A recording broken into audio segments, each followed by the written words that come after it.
Okay, good day, class. So this is the continuation of the chapter 2 of our lesson. So this is still the lesson under the sources of power in agricultural production.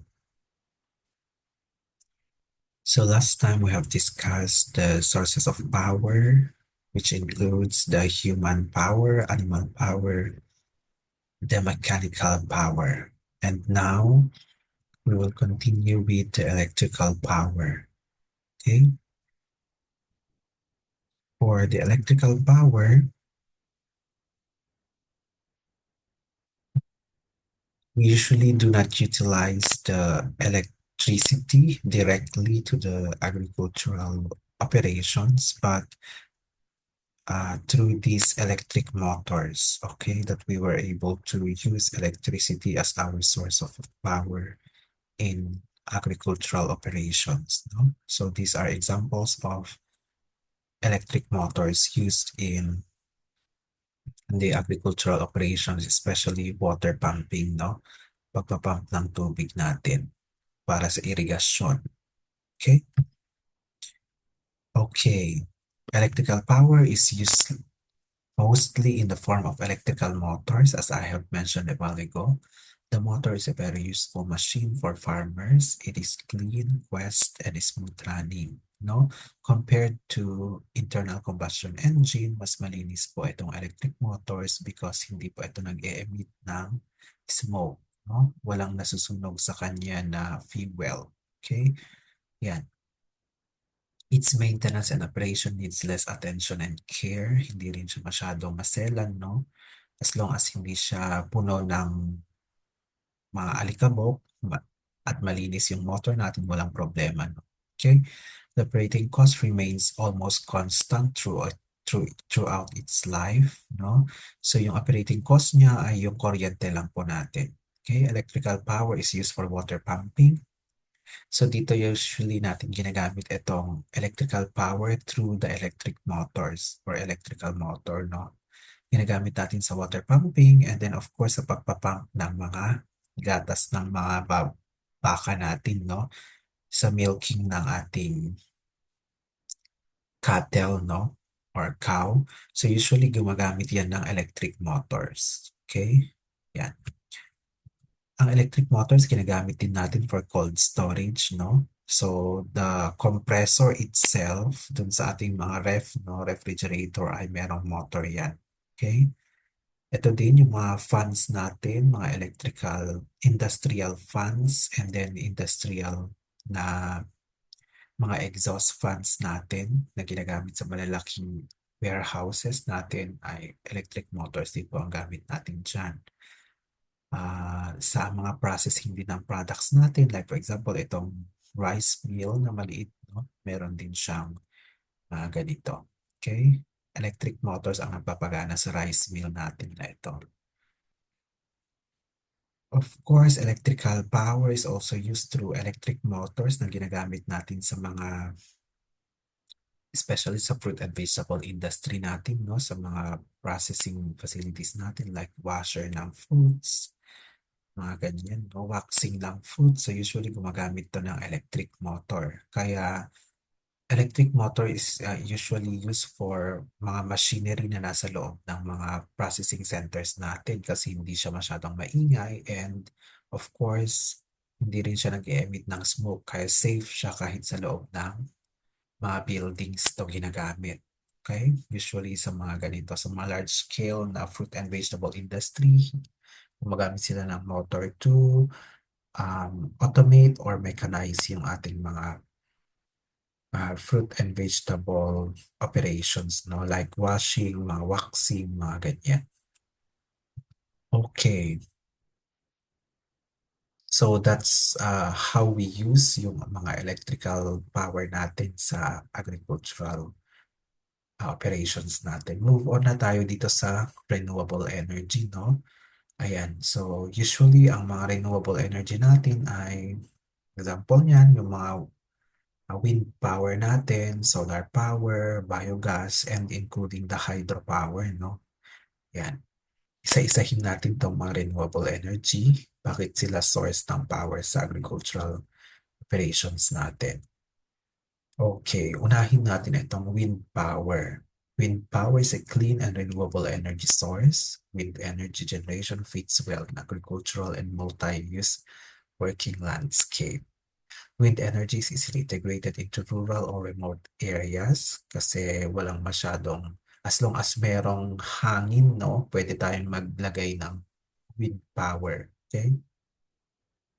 Pwede kahit sa bundok, kahit saan pang lupalop ng mga farms natin, pwede tayong magtayo as long as merong enough movement ng air or wind na sinasabi natin. No? Yan, pwede sa farm, ranches, coastal, or island communities, no? Kahit sa remote area na island. Yan. Historically, wind power in the form of windmills has been used for centuries for such tasks as grinding grain and pumping water. Okay, so sa sinaunang panahon, ang mga wind power natin ay usually ginagamit yan for windmills, no? When we say windmills, ang ginagawa ng windmill ay either nag-grind yan ng grain, so nagbabayo yan ng mga grains, no? Or nagpapump siya ng tubig. Okay, pero ngayon, modern commercial wind turbine, yan, no? Windmill ang tawag natin dun sa umiikot na structure kapag ito ay ginagamit for grinding grain and pumping water. Wind turbine ang tawag natin kapag ito ay nagproproduce ng electricity. So yung mga wind turbine na nakikita natin doon sa Ilocos Norte ay wind turbine ang tawag natin doon sa mga yan. Okay? So yan. So sa wind turbine, ang ginagawa dyan ay hina-harness niya yung rotation ng wind turbine natin at kino-convert niyang electricity through electrical generator. Okay. Yan. So ito yung mga example ng windmills na sinasabi natin, no? Yan. Ito pag nakikita natin yung mga movies sa Europe, no? Usually, meron din sa mga Western movies, no? May mga ganitong structure sila at ang gamit po niyan ay pang-grind ng pang-grind ng grain, no? Or mill, no? When we say mill, ito ay nagbabayo ng kwan, no? So, ayan. So, ganito yung nangyayari dun sa loob. Okay, habang umiikot yung ating windmill, may pinapaikot siyang shaft and then yung shaft naman may nakakabit sa kanya na driving gear. Tapos yung driving gear, siya naman ang nagpapaikot dun sa stone natin na kung saan ito yung naggiling dun sa ating wet or wet kasi ang nasa Europe, no, or sa mga Western countries. Okay? Yun usually yung ginagrind nila. Okay? So magiging flour yan kapag tuluyang umikot-ikot yung stone na yan, no? Rotating stone. Okay, so ayan yung gamit ng isang windmill, grinding grain. Pwede din siyang mag-pump ng water. So usually nakikita natin to dito sa Pilipinas, no? Ganitong structure. So pag ganito yung itsura ng structure natin, usually yan ay ginagamit for pumping of water, no? Kung napunta kayo sa NVAT, meron silang ganyan. Or along the way, no, papuntang Bambang, parang may nakita akong mga ganyan. Windmill. Okay? Makikita nyo yung itsura niya basta pag mayroong umiikot dyan at saka meron siyang tail, no? Yan. At may kulay-kulay. Usually yan ay ginagamit for pumping ng water. Okay? So ito yung nangyayari dyan. Habang umiikot yan, of course, nagpa-pump ng tubig and then ini-store niya sa storage tank. No? Dito sa picture natin dito sa kabila, nakikita nyo dyan, merong tangke dun sa tabi niya. Okay? So that's for pumping ng tubig. Ayan. So ito naman yung mga usually nakikita natin sa Ilocos Norte, no? Yung wind turbine, no? So yan. So habang umiikot yung wind turbine natin, ayan. Gamit yung generator, nagge-generate yan ng electricity. Okay, next na solar energy natin, I mean renewable energy natin ay yung solar power, no? Of course, solar power, ang nag-generate niyan ay solar energy. So this is very important of renewable energy that is available in abundance as compared to any other resource. The large magnitude of solar energy available makes it highly appealing for different applications across diverse verticals such as residential homes, yan, no? So yung solar power, usually ginagamit na ito sa mga bahay natin, sa industrial, no? Manufacturing, agriculture, and technology. Okay?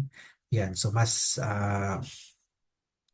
nakakalibre tayo kapag magamit tayo ng solar, no? Ang limitation lang ng solar natin ay, of course, sa daytime lang siya nakaka-harness ng energy o nagge-generate ng energy. Sa gabi ay, of course, ginagamit na natin yan.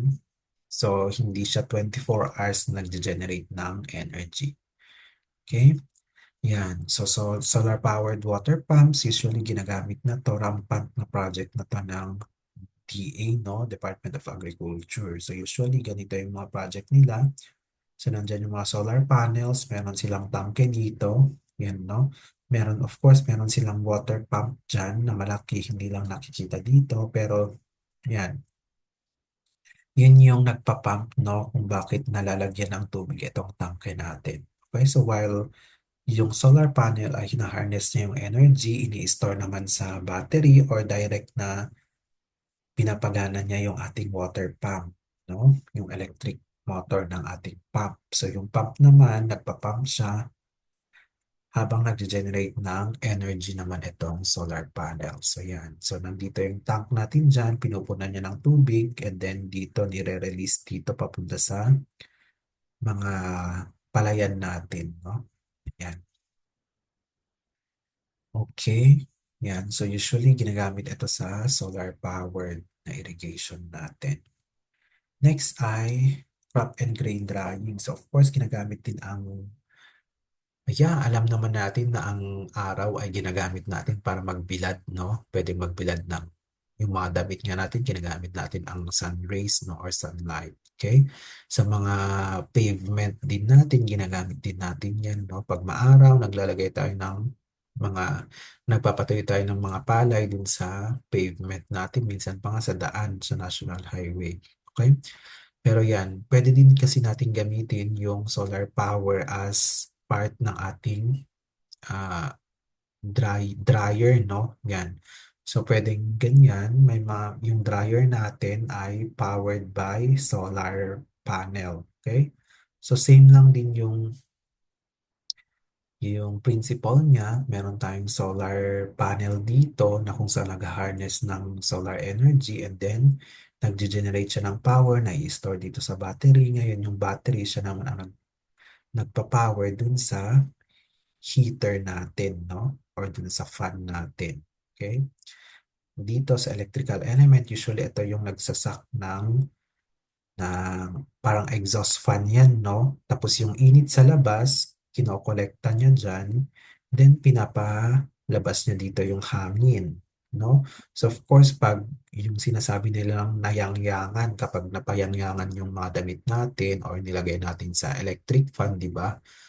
Pag nagpapadry tayo ng mga wet clothes natin, minsan hinaharap na lang natin sa may electric fan and then nadadry siya because of yung extreme na wind, ganun, or air na moisturize yung ating, I mean, natatanggal yung moisture ng ating damit dahil mabilis yung hangin natin. So, ganyan din yung ginagawa sa mga ah, grain dryers natin. Okay? Ayan. Next ay ginagamit din of course ang mga solar panels natin for greenhouse cooling. So yan, yung mga fans natin dito, industrial fan, pwedeng, of course kasi mainit sa loob ng greenhouse natin, especially yung mga lalaking greenhouse. Kailangan din nila ng mga ventilation. So usually, instead of gumamit sila ng kuryente, gumagamit sila ng solar powered na mga industrial fans natin. Okay. Ayan. So, of course, ang solar power din natin ay especially pag malayo tayo, no? Like, for example, itong store warehouse na to. Makikita nyo, medyo malayo siya sa mga kabahayan. Ganyan, nasa gitna siya ng farm. And so, mahirap magpa-connect ng kuryente minsan pag malayo, no? So, it's better na gumamit na lang ng solar panel no, or solar powered energy kaysa yung connect mo pa yung napakahabang wire dun sa last na poste, no? Yan. So, yan, instead of yung mahabang wire, ayan, gumawa ka na lang ng sarili mong source ng electrical power, okay? Through the solar panels natin. Ayan, so next ay itong biogas natin, no, or biogas power. Okay? Biogas is a gas that is produced during the anaerobic degradation of organic materials. No? When we say anaerobic degradation, ibig sabihin nito ay na-degrade or na-decompose yung waste natin na walang oxygen. No? So, sa biogas digester kasi yung digester natin ay fully tight yan, no? Well tight yan na tangke na kung saan hindi yan nakakapasok ang oxygen natin, no? Kasi kung nakapasok yung oxygen natin, hindi na po kasi anaerobic degradation yon. Yung nangyayari sa septic tank natin ay hindi po yan anaerobic unless walang leak po yung mga septic tank natin, yung tangke ng ating toilet, ganyan. Kapag hindi yan napapasukan ng oxygen, anaerobic yon. Pero kung yung tangke natin ay sumisingaw, hindi na po yun anaerobic. Okay? Kaya yung biogas, dapat yung tangke ng biogas natin, yung digester niya ay walang leak. Kasi kung nag-leak yon, hindi po maganda ang magiging kalabasan na gas ng biogas natin, digester. Okay? When it comes to biogas, ang composition ng biogas natin ay kadalasan yan methane, kaya yan nasusunog. Okay? Kaya siya flammable.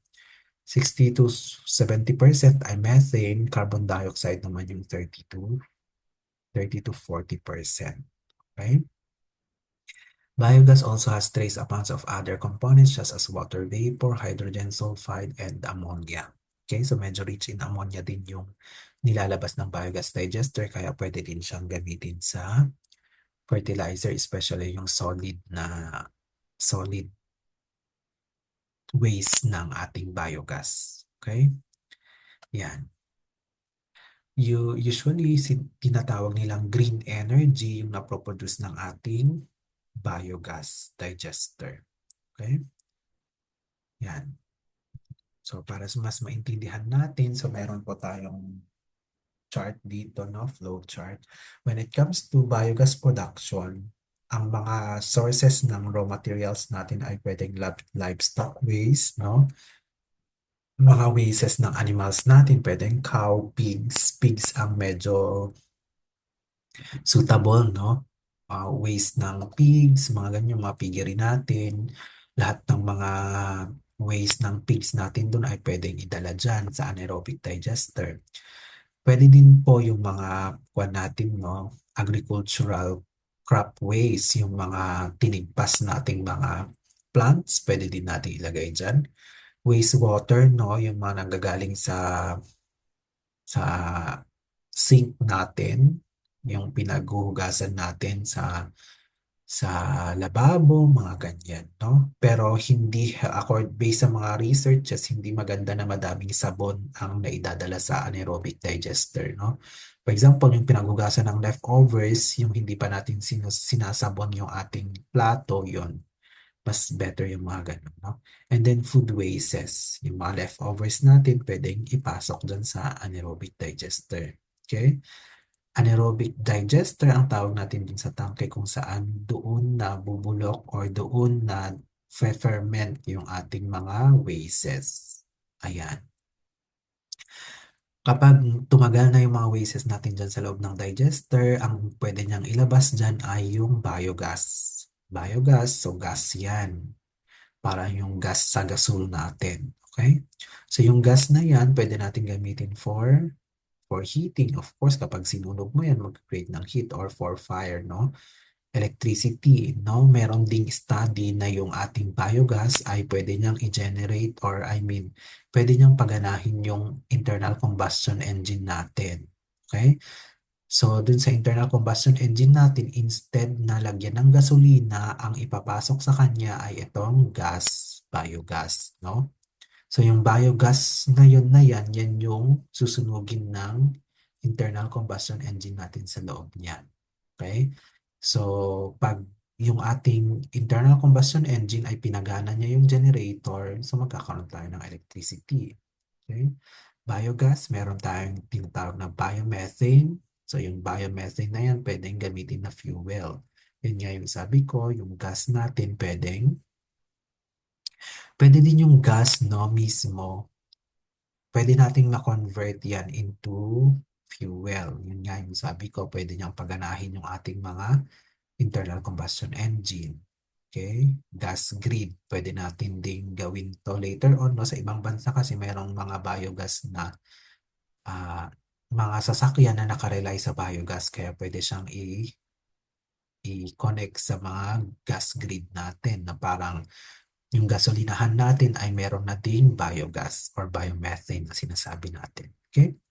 Anaerobic digester, naglalabas din yung anaerobic digester aside from gas. Of course, since solid yung mga pinasok natin sa anaerobic digester, meron ding solid na lalabas. Yan yung tinatawag nating mga digestate. At yung digestate na yan, pwede natin gawing fertilizer, soil amendments, or livestock bedding. Kapag dry na dry yung lumabas dyan, or na dry siya, ibig sabihin yan, na degrade na yung soil, no? So, pwedeng gawin siyang livestock bedding. Yan yung matulugan ng mga ah, poultry natin. Okay? So, ganito yung nangyayari dyan, no? So, for example, ito yung mga wastes, agricultural wastes from piggery. So, pupapasok sa dyan, sa inlet ng digester natin, no? So, makikita nyo dyan, well-sealed tong digester. Dito din sa pasukan ng tangke, walang leak dyan, no? So, pagpasok niyan, nandito siya sa loob, yung ating digester. So, habang nabubulok yung mga naipasok natin dyan, of course, nag-create yan ng gas. Okay? Tapos, kapag meron ng gas dyan, of course, may pressure, no? Kung na-try nyo yung sinake yung mga kwan, no? For example, yung mga kapag masyadong mataas yung acid ng mga Coca-Cola natin, kapag sinake nyo siya, di ba, merong kusa siyang mag-open minsan. Okay? Parang ganyan yung nangyayari dito sa loob ng digester. Habang pag tumataas yung pressure ng gas, ang ginagawa naman yan ay tinutulak niya itong mga solid wastes. Yun ngayon yung nagtutulak ng palabas nitong mga solid waste natin, which is yun yung mga digestate na sinasabi natin. Okay? So, ganyan yung nangyayari dun sa loob ng structure ng biogas. Okay. So, yan. So, biogas natin ginagamit for cooking, no? Yan, direct from the digester. And then, pwede gamitin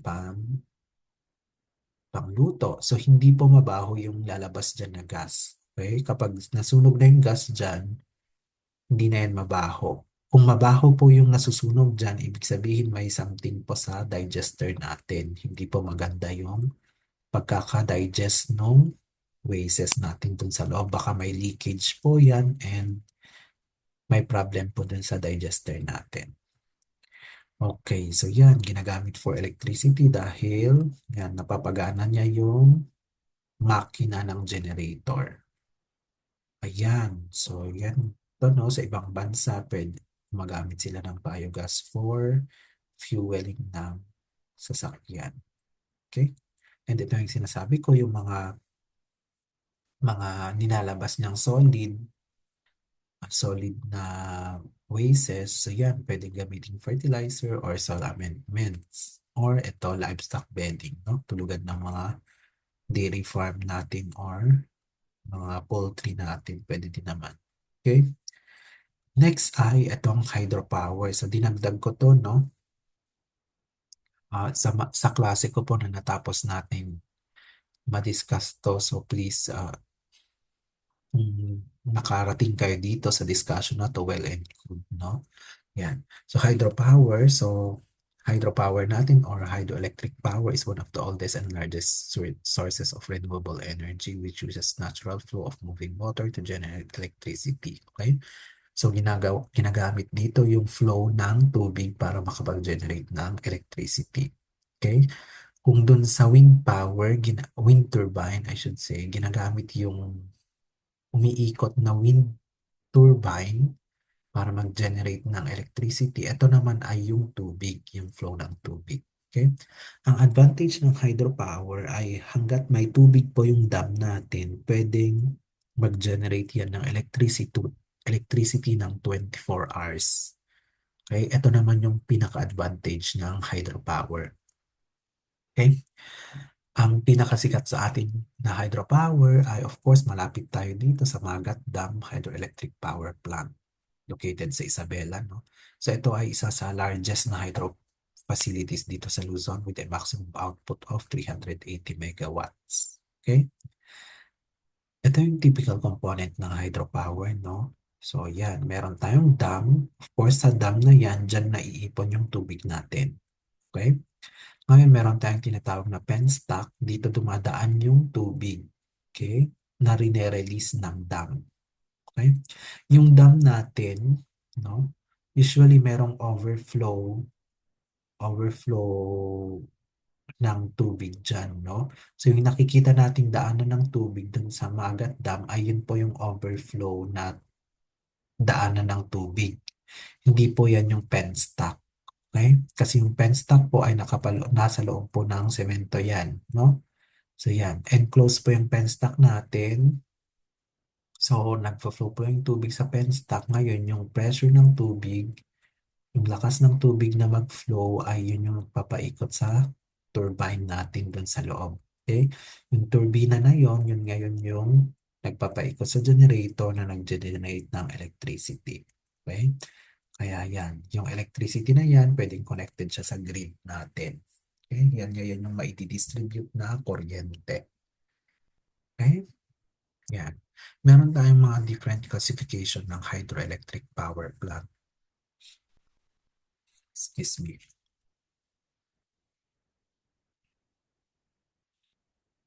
Yan. Una po, meron tayong Pico Hydropower. Yan. Ito yung pinakamaliit na hydropower, no? Pico Hydropower, ito po ay nagge-generate ng hanggang sa 5 kilowatts. Okay? Pwedeng isang ilaw lang to, napapailaw niya yung isang ilaw natin. So that's Pico Hydropower. Okay? Micro hydropower naman kapag ang nage-generate niyang kuryente ay 5 kilowatts to 100 kilowatts. Okay? Mini hydro kapag ang nage-generate niyang power ay 100 kilowatts to 1 megawatts. Okay? Small hydropower kapag ang nage-generate niyang power ay 1 megawatts to 15 megawatts. Okay? Medium hydropower kapag 15 megawatts to 100 megawatts and large hydropower kapag more than 100 megawatts. So yung Magat Dam po natin ay large hydropower po yun kasi 380 megawatts ang kaya niyang ma-produce. So large hydropower ang Magat Dam. Okay? So those are the sources of power po natin under renewable energy, no? Na applicable dito sa bansa natin. Meron din po kasing mga geothermal, no? Geothermal power, pero parang hindi siya masyadong um, um, napapabalita dito sa atin. Okay? Pero that's still a source of power. Okay? So yan po yung part 2 ng sources of power natin. So let's just sum up kung ano yung mga na-discuss natin under this video, no? Unang-una yung tinatawag nating electrical power, okay? As mentioned a while ago, hindi natin direct na nagagamit yung kuryente sa agricultural operations natin, kundi sa gamit ng electrical motors na gagamit natin yung electric power, okay? At yan, na-discuss din natin yung sources of power under renewable energy sources. Una dyan yung solar power. Sumunod dyan yung, wind power na una. Sumunod yung solar power. Sumunod yung biogas. And then itong hydropower. Okay? I hope may matutunan kayo sa part 2 ng ating sources of power. So, see you sa next discussion natin.